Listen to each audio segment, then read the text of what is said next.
welcome to the SchiffGold Friday Gold Wrap, your overview of this week's precious metals news. It's Friday, September 14th. I'm your host, Mike Maharrey. Thanks for tuning in. Well, it's really interesting watching the price of gold fluctuate based on the latest yammering and speculation in the media. Gold pushed back above the $1,200 mark midweek as the dollar softened on news that the U.S. and China might meet to talk about the trade war. Then gold fell again when Trump tweeted that there wasn't really any progress. Because, there's no better way to base investment decisions than on the president's rambling tweets. Anyway, gold was up a bit again this morning, primarily due to weaker than expected inflation numbers. Some people are already speculating that the Fed may not move forward with a December rate hike. Of course, Peter Schiff has been saying the Fed is near the end of its hiking cycle for weeks now, but not because of low inflation. Far from it. Inflation is clearly on the upswing. The thing that will ultimately hold the Fed back is that they know this economy simply cannot function in a high interest rate environment. The economy is basically running on fumes from the tax cuts right now. It will eventually roll over into recession. There is simply too much debt out there. I'll get to the latest news on government debt here in just a minute. I mentioned the jobs report in last week's podcast. It had just come out as I was recording, and I wasn't able to dig deeply into the numbers. Peter did that in his podcast, and I'll post a link to that in my show notes page. But here's something that's interesting. The Fed apparently thinks that maybe it's done a little too good of a job juicing the job market.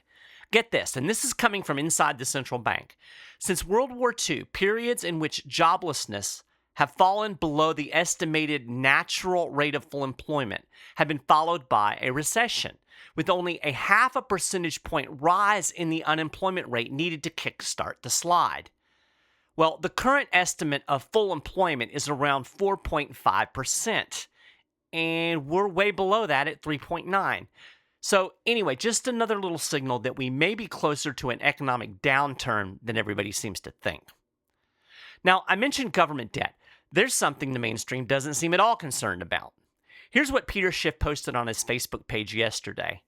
Though Trump campaigned to drain the swamp, the federal government just spent $433.3 billion in August, a 30% jump from last year, setting a new monthly record for spending and a new August record for borrowing. The swamp is now bigger and more expensive than ever. Yes, the Republican Party, that bastion of fiscal responsibility, just set a monthly spending record. You heard that right. The U.S. government spent a record $433.3 billion last month, running up a monthly deficit of $214 billion. That is according to data released by the U.S. Treasury Department. Federal government spending came in 30% higher than August 2017 and ranked as the highest monthly outlay on record. Looking at the fiscal year, the deficit hit $898 billion. That's a 39.5% year-on-year increase. And get this, projections are that the deficit will eclipse $1 trillion next year. The government spent $32 billion just paying interest on the current debt. It plunked down $108 billion for Social Security, $65 billion bombing foreign countries, for defense, $83 billion on Medicare, and $146 billion on all other government agencies and programs. Not only is Uncle Sam spending more, he's taking in less thanks to the tax cuts. The Treasury collected $219.1 billion in revenue last month. That's about $7 billion less than August 2017. Now, don't get me wrong, I love tax cuts, but without any accompanying cuts in spending, they're just exacerbating the debt problem. As Peter Schiff put it, we got tax relief without any government relief. Now, Republican apologists say, well, don't worry, there's no problem here. Economic growth, thanks to these tax cuts, that's going to solve the problem. We're going to grow ourselves out of this debt. But this traditional GOP talking point falls completely flat. Again, we got tax relief and no government relief. And as I've talked about before, high levels of debt are a cancer on economic growth.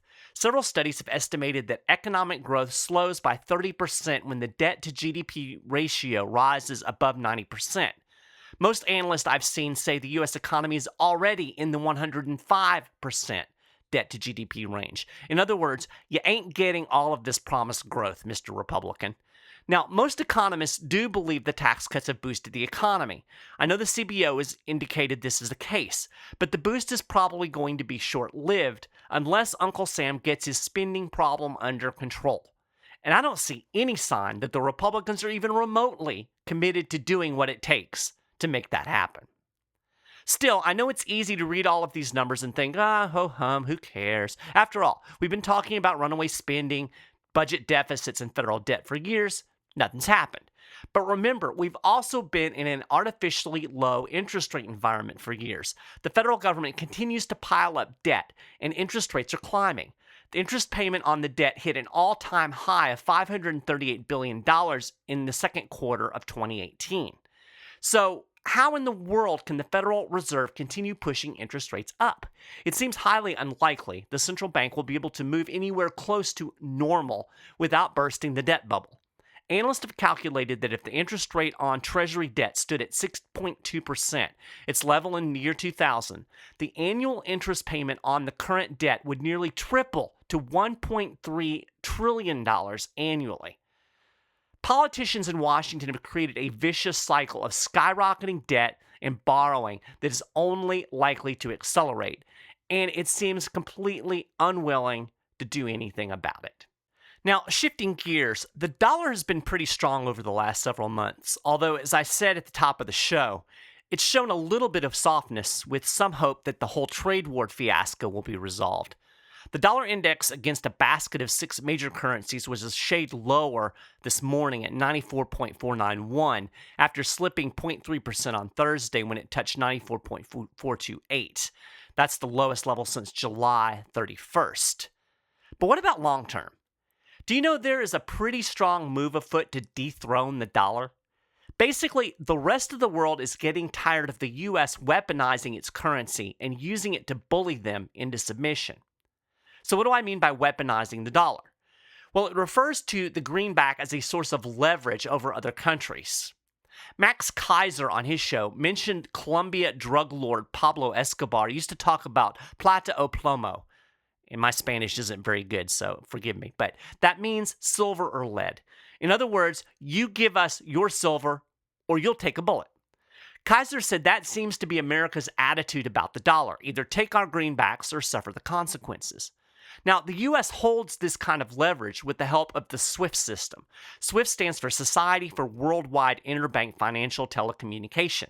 This system enables financial institutions to send and receive information about financial transactions in a secure, standardized environment. Since the dollar is the world's reserve currency, SWIFT facilitates the international dollar system. So it's really no wonder that countries like China and Russia have been pushing for alternate payment systems that don't depend on the dollar. It's interesting because these countries are buying a lot of gold. On net, central banks globally added 193.3 tons of gold during the first half of 2018, this according to the World Gold Council. That represents an 8% increase over 2017. The last time we saw that kind of central bank buying was in the 1950s. In a recent interview, investment guru Jim Rogers said the dollar is on the way out. Now, it's interesting, too, because it's not just American enemies like Russia and China that are pushing for an alternative to the greenback. During his last State of the Union speech, European Commission President Jean-Claude Juncker said he plans to turn the euro into a global reserve currency that could rival the dollar as part of the EU's drive to reduce its financial dependence on the U.S. So even America's friends are getting tired of economic bullying. If this movement keeps up, we could be near the end of dollar dominance. I'll link to a few articles on the show notes page for further reading on what's actually going on. In other news, the silver-gold ratio hit levels not seen in more than 25 years this week. It was above 85 for a short time. This is basically silver on sale. At some point, it's almost certain that this ratio will move closer to its historic levels. Of course, we all love a sale, right? this might be a great time to buy silver. Just call 1-888-GOLD-160 and talk to a SchiffGold precious metal specialist today to learn more about what's going on in the silver market. Well, that's a gold wrap for this week. You can get more details on all of these stories and more, and keep up with the latest precious metals news and analysis throughout the week at SchiffGold.com/news. If you haven't done so already, you can subscribe to the Friday Gold Wrap over at iTunes for free.